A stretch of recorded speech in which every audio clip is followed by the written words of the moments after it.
Bismillahirrahmanirrahim. Assalamualaikum warahmatullahi wabarakatuh. Saya Sukma Ayu Purvaliani, perwakilan dari kelompok 4, akan mempresentasikan tentang dakwah Nabi Muhammad periode Mekah.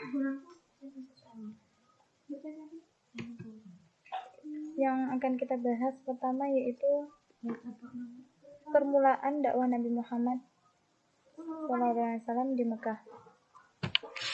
Ia memasuki 14 tahun usia pernikahan Nabi Muhammad dengan Siti Khadijah. Nabi Muhammad sering melakukan ibadah diiringi dengan memohon petunjuk kepada Allah, berkholwat di Gua Hira, yaitu gua yang berada di Bukit Nur yang terletak di dekat Mekah, dan bertepatan dengan malam Jumat tanggal 17 Ramadan, yaitu ketika beliau sedang bertafakur di Gua Hira.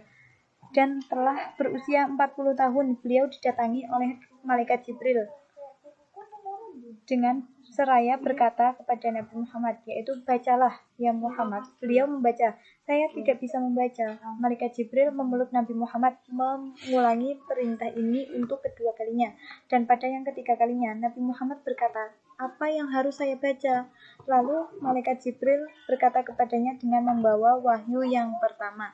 Jadi wahyu yang pertama ini turun pada malam Jumat 17 Ramadan di Gua Hira.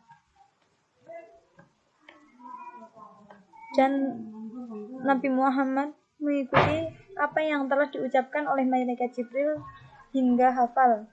Setelah itu malaikat Jibril pun meninggalkan Rasulullah, dan Rasulullah tidak kuat lagi berada di Gua Hira. Akhirnya beliau pulang ke rumah dengan raut muka yang pucat dan ditenangkan oleh Siti Khadijah. Ketika sudah tenang, Nabi Muhammad bercerita kepada Siti Khadijah, dan setelah itu Siti Khadijah mengajak Nabi Muhammad untuk menemui saudaranya, seorang ahli kitab, yaitu Warokoh bin Naufal. Di depan Warokoh, Nabi Muhammad menceritakan semua yang terjadi.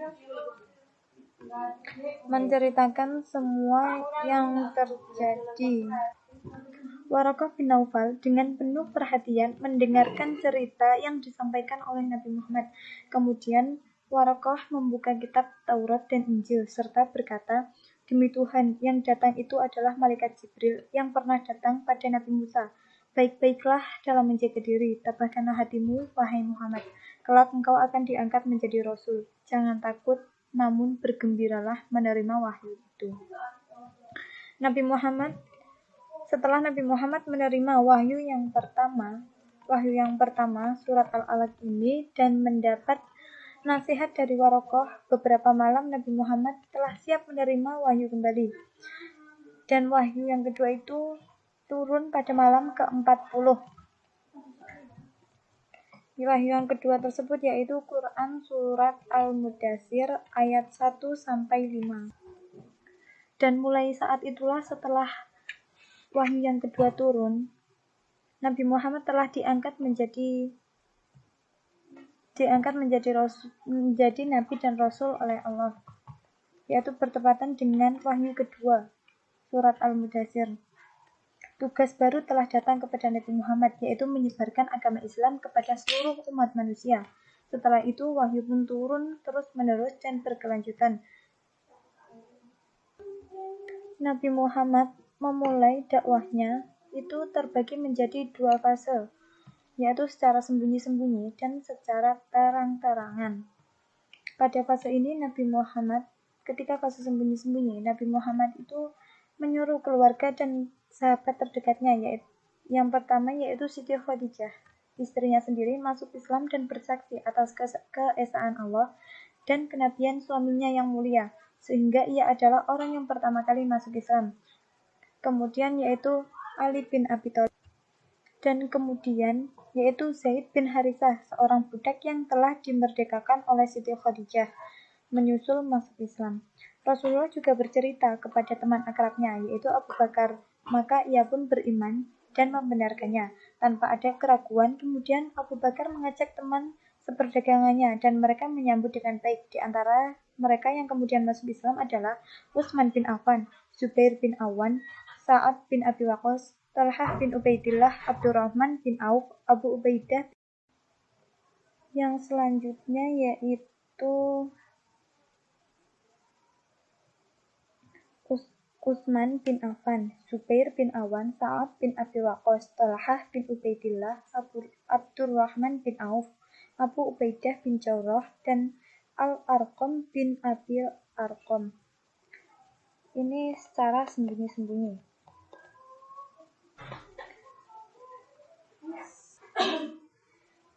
Fase ini dikatakan sembunyi-sembunyi, mengingat tempat para sahabat dan pengikutnya dan orang-orang yang mereka ajak masuk Islam tersebut bersifat sangat rahasia. Ketika itu Nabi Muhammad mendapat pengikut sekitar 40 orang, yang mereka biasa disebut dengan as-sabiqul awalun, yang artinya orang yang pertama kali masuk Islam. Sudah banyak yang beriman kepada Rasulullah, namun mereka masih menyembunyikan keislaman mereka, karena jika satu saja urusan mereka terungkap, maka ia akan menghadapi berbagai siksaan keras dari kaum kafir Quraisy hingga ia murtad dan keluar dari agama Islam. Yang selanjutnya itu dakwah secara terang-terangan. Selama kurang lebih 3 tahun Nabi berdakwah secara rahasia atau sembunyi-sembunyi. Lalu Allah menurunkan firman-Nya, Quran Surat Al-Hijr ayat 94. Ayat ini menandai dimulainya dakwah Nabi Muhammad secara terang-terangan, menyeru ke segenap lapisan manusia kepada agama Islam secara terang-terangan, baik dari golongan bangsawan maupun lapisan hamba sahaya. Begitu juga kaum kerabat beliau sendiri atau orang-orang yang jauh. Pada suatu hari, Rasulullah berdiri di atas bukit Sofa, memanggil suku Quraisy hingga orang-orang mengerumuninya. Di antara mereka terdapat pamannya Abu Lahab, seorang tokoh Quraisy yang paling memusuhi Allah dan Rasul-Nya. Kemudian Rasulullah mengajak mereka untuk menyembah Allah dan meninggalkan berhala yang selama ini mereka sembah. Abu Lahab langsung keluar dari kerumunan orang-orang dan berkata, "Celakalah kamu, apakah karena ini kamu mengumpulkan kami?" Nabi Muhammad tetap melanjutkan dakwah dan memulai secara terang-terangan di tempat-tempat mereka berkumpul, mengajak mereka untuk masuk Islam. Bahkan beliau melakukan sholat di sisi Ka'bah. Orang-orang kafir yang tidak suka dengan ajaran Islam semakin membenci ajaran yang dibawa Nabi, seperti pamannya sendiri, yaitu Abu Lahab.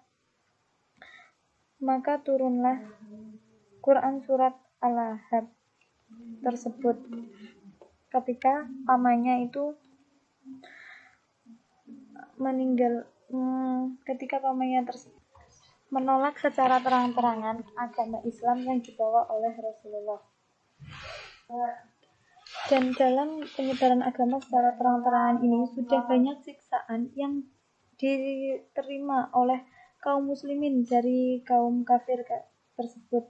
Dari serangkaian siksaan yang biasa kita kenal, yang sudah masyhur, yaitu tentang Bilal, yaitu ketika Bilal masuk Islam melalui perantara Abu Bakar.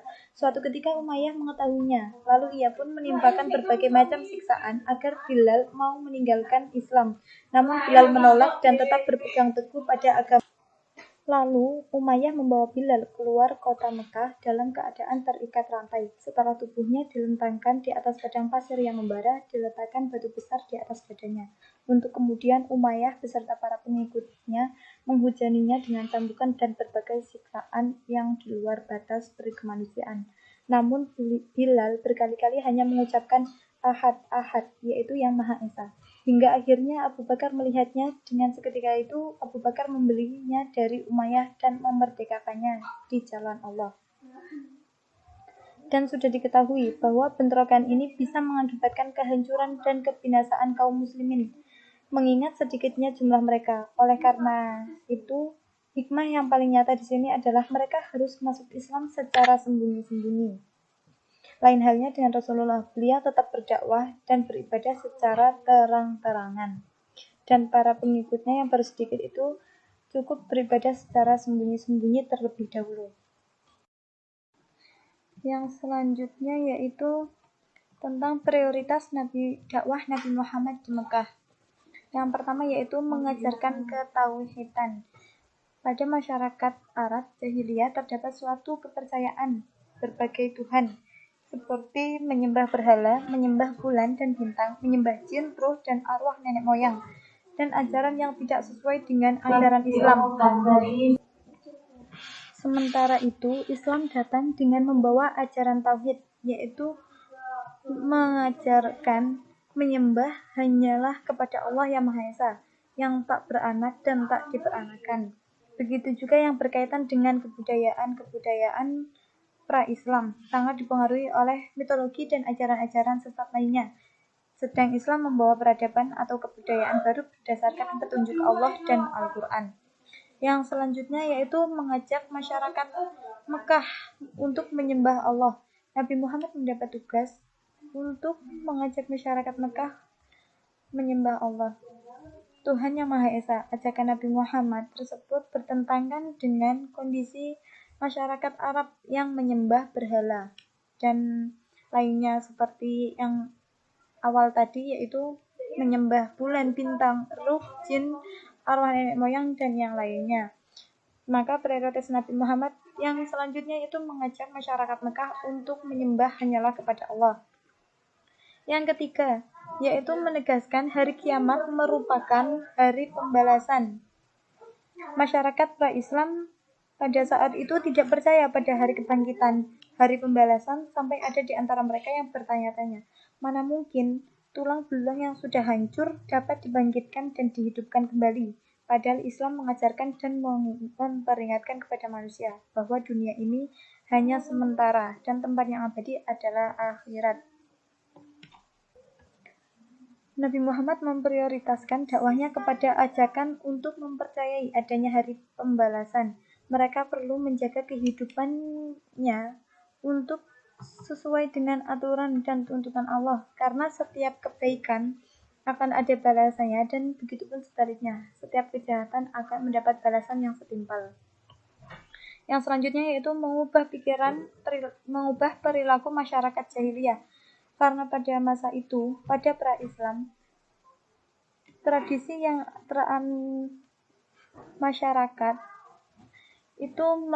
tradisi masyarakat yaitu melanggar etika dan hak asasi manusia seperti perjudian, minum-minuman keras, perampokan, perzinahan, perbuatan melanggar hukum dan tatanan sosial masyarakat itu sudah hal yang biasa pada masa itu. Sementara Islam datang selalu mengajarkan perbuatan yang terpuji seperti menolong sesama manusia, melarang melakukan fitnah, melarang mabuk-mabukan, perzinahan, dan melarang perkuburan bayi hidup-hidup.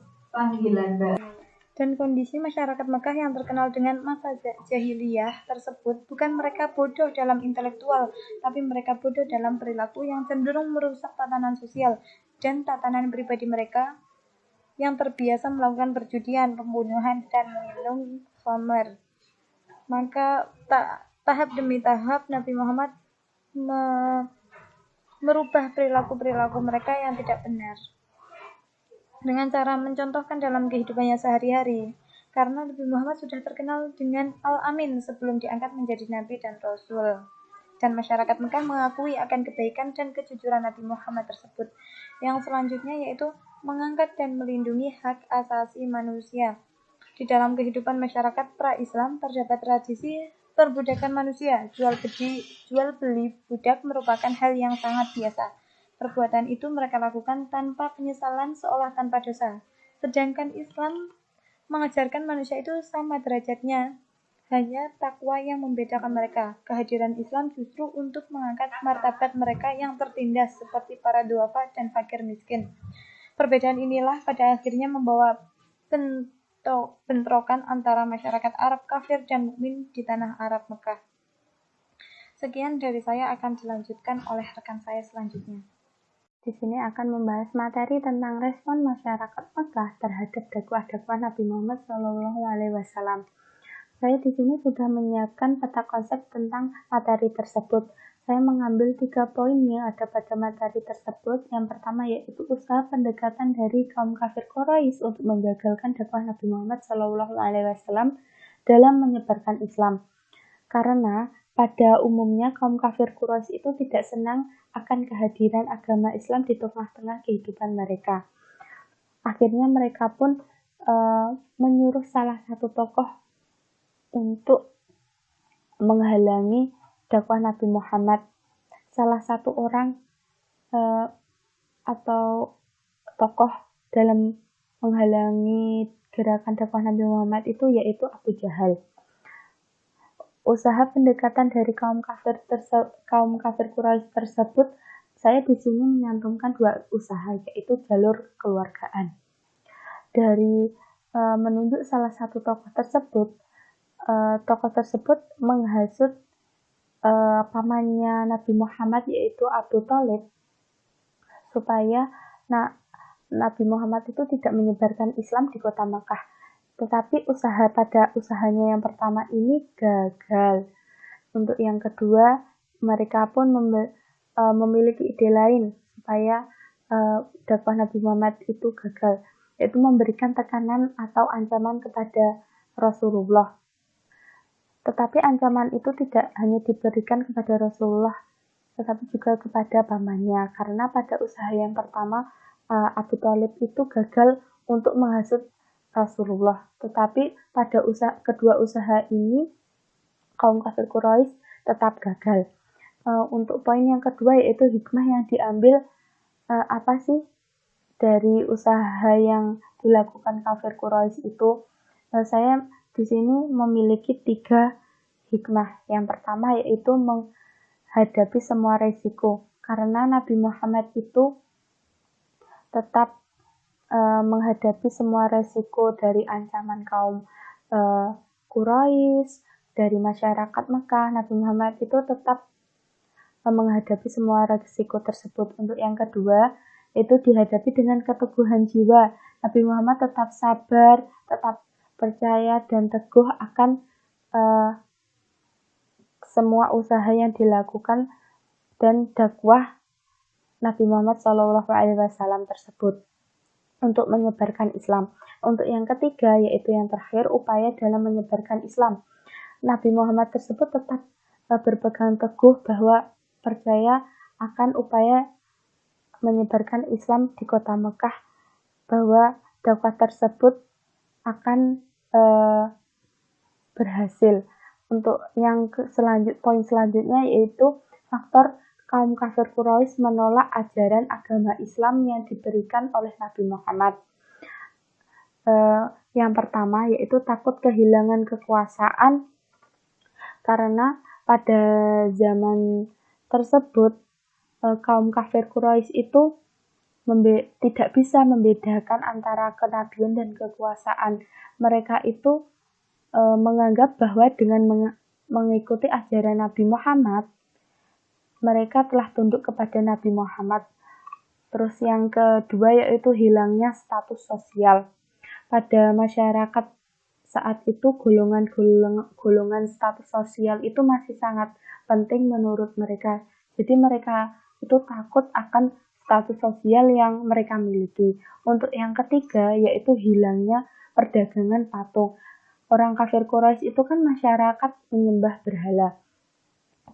Dan membuat berhala merupakan mata pencarian dari kaum kafir Quraisy. Dari apabila nanti semua kaum kafir Quraisy itu masuk Islam, nanti mata pencaharian yang dimiliki oleh kaum kafir Quraisy itu akan membuat mereka berkurang dan tidak bisa memiliki mata pencaharian lagi. Itu yang mereka takutkan. Tantangan dan rintangan dakwah Nabi Muhammad SAW di Mekah. Tantangan dan rintangan dakwah Nabi Muhammad SAW ketika Rasulullah mulai melancarkan kegiatan dakwahnya secara terang-terangan di tengah-tengah tempat kafir Quraisy berkumpul dan mengajak mereka untuk masuk Islam. Bahkan beliau melakukan sholat di sisi Ka'bah. Tantangan dan rintangan tersebut diantaranya yaitu yang pertama, penghinaan, ancaman, dan siksaan terhadap Rasulullah SAW. Rasulullah dihina sebagai orang gila, tukang sihir, anak celaka, dan lain-lain dengan sebutan pengkhianatan. Suatu saat Rasul pernah dilempari kotoran domba. Rumah beliau juga dilempari sampah dan kotoran. Untuk mencelakakan beliau, pernah diletakkan duri yang tajam di depan rumahnya. Juga tindakan-tindakan lain yang sangat menyakitkan. Tantangan yang kedua adalah penghinaan, ancaman, dan siksaan terhadap pengikut Rasulullah SAW. Misalnya penghinaan dan penyiksaan yang ditampakkan kepada Bilal oleh majikannya. Ia dijemur di tengah terik matahari sambil dilempari batu. Tidak puas, majikannya pun mencambuknya dan menimpakan batu yang besar di tubuh Bilal. Bilal kemudian diselamatkan oleh Abu Bakar dengan cara dibelinya dari majikannya dengan harga yang sangat tinggi. Contoh lain penyiksaan keji yang dilakukan kafir Quraisy adalah dengan siksaan yang ditimpakan kepada ayah dan ibu Ammar bin Yasir. Mereka dibunuh dan bahkan ditusuk jantungnya oleh Abu Jahal. Yang ketiga adalah bujukan harta dan kedudukan wanita. Langkah ini dilakukan oleh kafir Quraisy dengan mengutus Utbah bin Rabi'ah untuk membujuk Rasulullah SAW dengan harta dengan janji berapapun Nabi meminta akan diberikan. Bahkan mereka membujuknya untuk menjadikan Nabi sebagai raja dan diiming-imingi wanita-wanita yang tercantik di seluruh Arab, asalkan Rasulullah menghentikan kegiatannya menyebarkan agama Islam. Namun semuanya itu ditolak oleh Rasulullah. Yang keempat adalah membujuk Nabi untuk bertukar sesembahan. Kafir Quraisy menawarkan pada Nabi Muhammad SAW untuk saling bertukar sesembahan, di mana mereka meminta Nabi untuk menyembah Tuhan Lata dan Uzza dalam beberapa hari.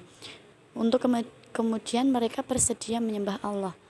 Namun usaha ini ditolak Nabi melalui firman Allah SWT dalam Quran surat Al-Kafirun ayat 109.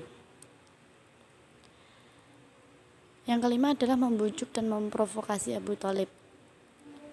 Tindakan langsung terhadap Nabi selalu menghadapi kegagalan, maka kafir Quraisy mulai beralih untuk mempengaruhi dan membujuk paman Nabi yaitu Abu Thalib agar memerintahkan Nabi berhenti berdakwah. Mereka memprovokasinya dengan memberikan ganti Rasulullah dengan seorang pemuda yang gagah dan ganteng, dengan syarat Abu Thalib tidak menghalangi mereka membunuh Nabi. Namun usaha mereka ditolak mentah-mentah oleh Abu Thalib. Yang keenam adalah menghasut masyarakat Mekah.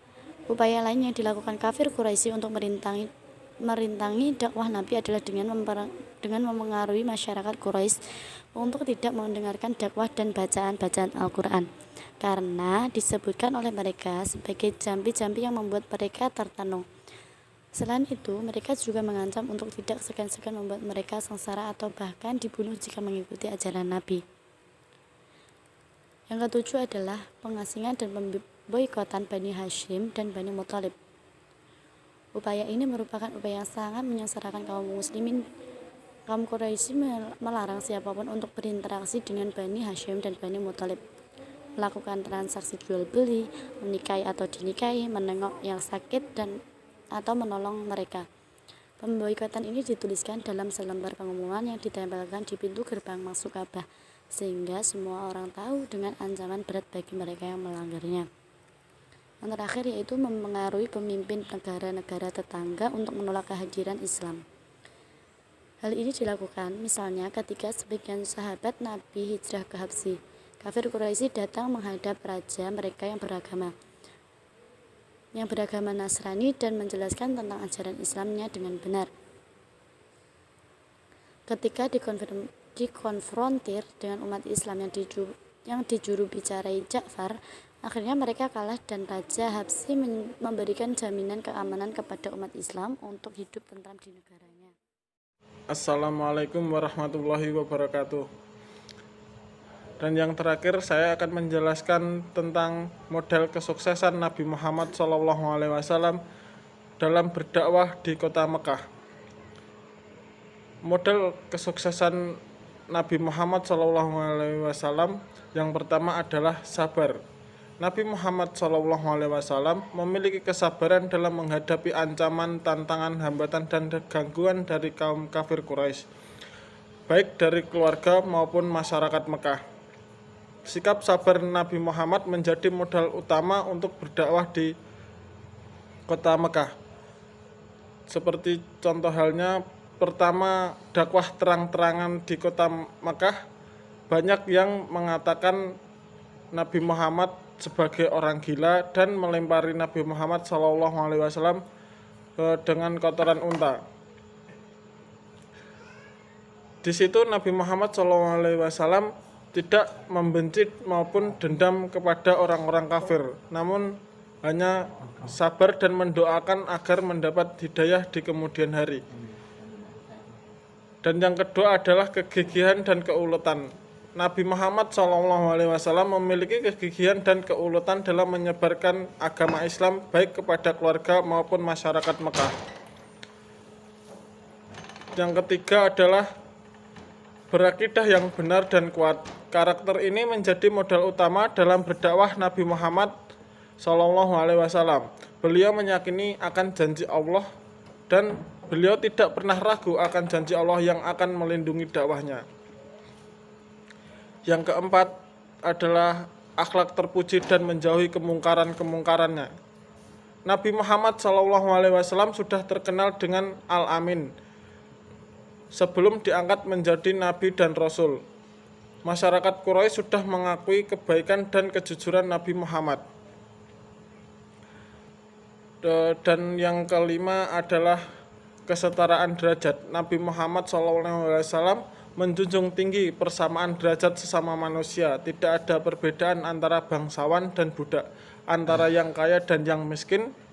Di situ semuanya memiliki derajat yang sama.